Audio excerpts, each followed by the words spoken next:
This is a love story titled Beneath the Velvet Sky. She had everything, except the freedom to choose her heart.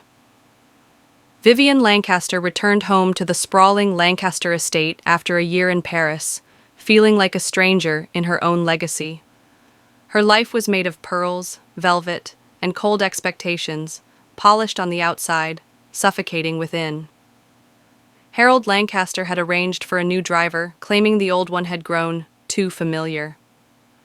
Manny Cole arrived in a clean, dark suit and calm silence, standing beside a black car, not luxury, but elegant.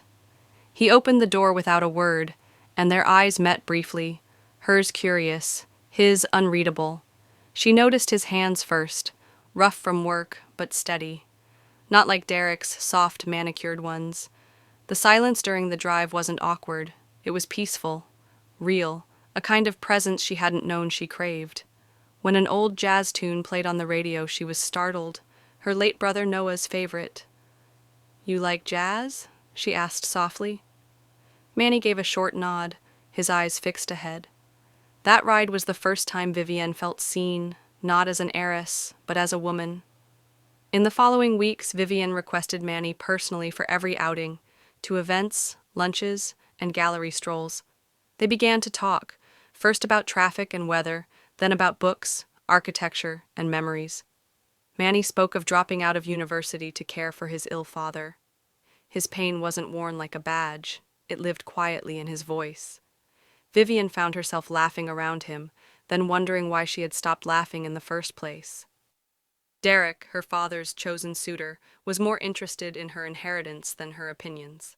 Clarissa, her sharp-tongued cousin, noticed Vivienne's warmth toward the driver and warned her, "That's not the kind of story that ends well for girls like us." But Vivienne didn't care about stories written by others anymore. She wanted one of her own. One evening, while returning from an art exhibit, she asked Manny to take the long way home. As the sun set, painting the sky in wine and gold, she whispered, "The sky looks like velvet." Manny glanced at her through the mirror. The most beautiful things are often unnoticed until someone finally looks up. At a family retreat, Vivienne and Manny shared their first kiss beneath lanterns and starlight. Clarissa spotted them from the shadows, her silence hiding the storm she'd soon unleash. Days later, a mysterious fire broke out at the estate, and Manny was found nearby. The media called him dangerous, Harold called him gone. Vivienne called it what it was, a lie wrapped in smoke. Detective Janice Miles unearthed the real truth. Derek and Richard had framed Manny out of greed. Clarissa, torn with guilt, revealed all in court, exposing the twisted betrayal. Alara, the housekeeper, testified, sealing Manny's innocence with trembling words. Vivienne stood by him, fearless, as the world watched. Their love had been scorched, but not destroyed. Disowned but unbroken, Vivienne moved into Manny's modest apartment. She traded chandeliers for ceiling fans, silverware for takeaway boxes, and felt alive. Martha, Manny's mother, welcomed her with warmth no mansion ever offered.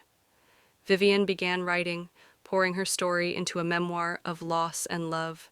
They built a life, simple, honest, deeply theirs. Their wedding took place on a windy cliff as rain kissed the earth. Clarissa cried and read a poem of apology and redemption. Vivienne wore wildflowers in her hair, her joy unpolished and pure. Manny promised her not riches, but forever through storms and skies. And beneath that velvet sky their love became legend.